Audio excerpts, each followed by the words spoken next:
video, my team will be performing the plank series exercise. I am Joanna De La Cruz. And I am Crystal Andy Ortiz. And I am Mario Gordos.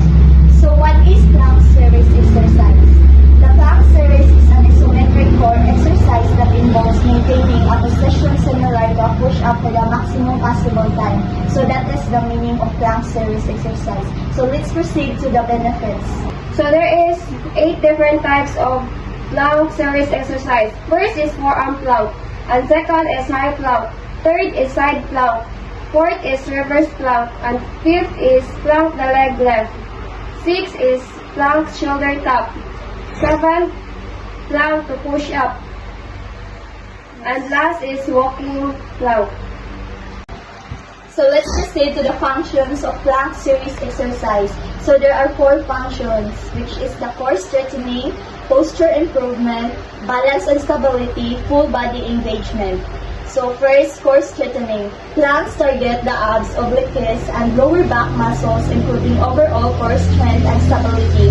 Second, posture improvement. Planks help strengthen the muscle that support your spine, leading to a better posture and reduce back pain.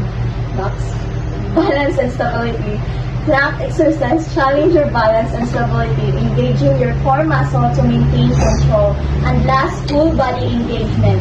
Planks multiple muscle groups simultaneously, including arms, shoulders, and legs. So we're going to demonstrate the different types of plank series exercise. So first is the forearm plank. Strengthens your core, back, and shoulders. It helps improve balance and posture. So how to do it? Lie face down and place your elbows under your shoulders. So lift your body using your forearms and toes. Keep your body straight and hold for 20 to 60 seconds.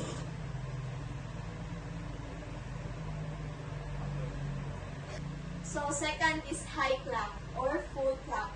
Build straightening your arms, chest, and core. So how to do it? Start in push-up position with straight arms. Keep your hands under your shoulders and body straight. Tighten your abs and hold the position.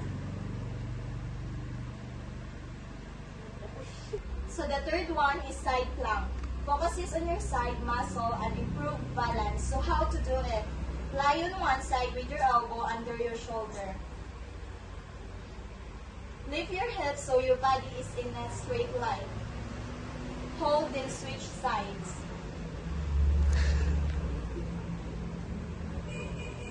And that's all. Thank you.